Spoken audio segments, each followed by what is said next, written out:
It's a broken culture, it's a broken society, and hip hop is hurting things. But I also want to talk to you about something I've realized. Even if Black Americans are aware and know their history, right? And you can get Black conservatives who understand the history much more, who understand, the ills of the left and what the left has done.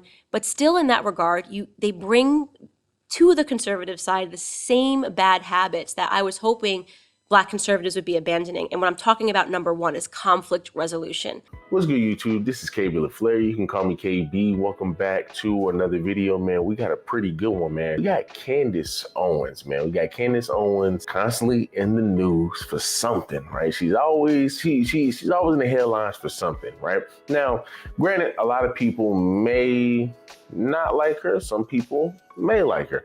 I hear a lot of people who dislike her, because of her political views, and just some of the antics that she's been a part of over the years, right? Especially with some of the ones with Kanye West. One thing I can say about Candace Owens is, number one, one thing I can respect about her, she stands 10 toes down on what she's saying. But number two, she does make some good points. What made me really take some interest in Candace Owens was now mind you, I don't really care for politics. I don't even deal with politics, all right? It's just not even right. It's not even down my alley. But one thing I can say about politics is that there are some laws and some bills and some things, man, that within the Black community, it affects us in our everyday lives, right? Such as Biden passing, I want to say you had the Asian hate bill. I remember that was big a few years back. I believe with every fiber in my being that there are simple core values and beliefs that should bring us together as Americans. One of them is standing together against hate, against racism, the ugly poison that has long haunted and plagued our nation. All of this hate hides in plain sight. Then you had, I want to say there was a bill that, against the hatred of gays or something like that. So I don't know, like you can say something to a gay person, you can go to jail for it.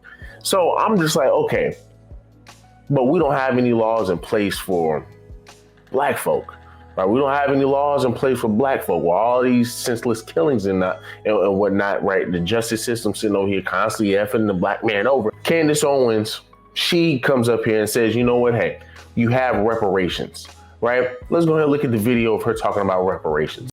I do not think that we deserve reparations for slavery. I was never a slave in this country, and I think that the idea, if you think that you're going to get more than $200 from the government, okay, this entire debate is just it's a joke, okay? It's never going to happen. Do you think that we're the only group? I'm just going to ask you this question that has had something awful happen to them in this country. What about the Jewish people? Should they get reparations for the Holocaust? And do you understand how slippery of a slope is when you start saying reparations? At the beginning of humanity, the slave trade used to be legal. In the UK, they decided to give reparations when they abolished it. You know who they gave reparations to?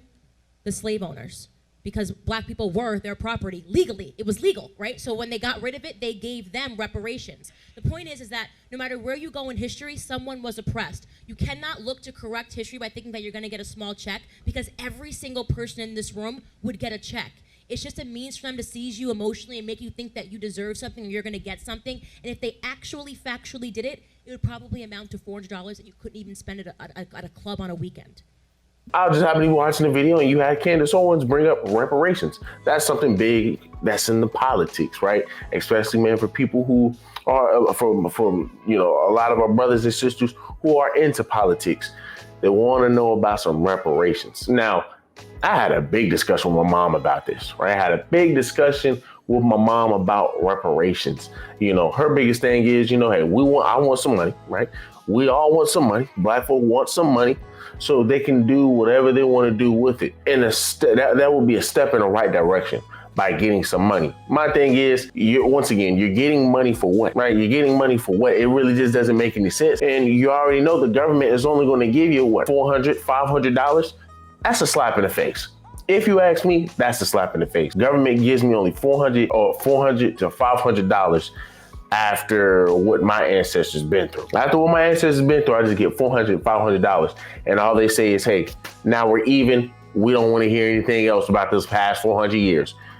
That does not benefit us right? That does not benefit us as a whole. It benefits us individually, right? You get $400, you go out here, go buy yourself some weed, or, go buy yourself, some Jordans or whatnot. But once again, it doesn't help us, right? But this is a view that she has, right? As y'all heard in the video, this is a view that she has. She feels that getting money really isn't going to do anything. And I agree with that. Right now, do I agree with everything that she says? No. But this video right here, yes. And once again, my mom was on the side of, man, no, I disagree with her. I want my money.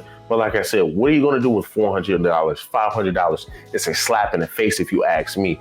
Why not go ahead and say, you know what, instead of getting money, let's implement rules. Let's implement laws where Black men and women are protected. Mainly your men, because once again, Eric Garner, you got George Floyd, you got Trayvon Martin. Those situations should not be happening. Now, once again, I've had plenty of videos where I talked about how a lot of those situations, us men, us Black folk could have avoided. But once again, we chose not to because whatever.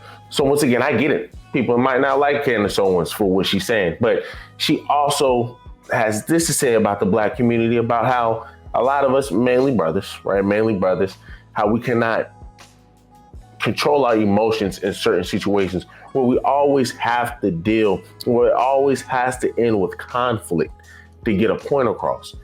When once again, that's part of the thing that's holding us back. Where we can't simply hold conversations, where we can't simply, and the good thing about it is that's not most of your brothers. The good thing about it is not most of your brothers.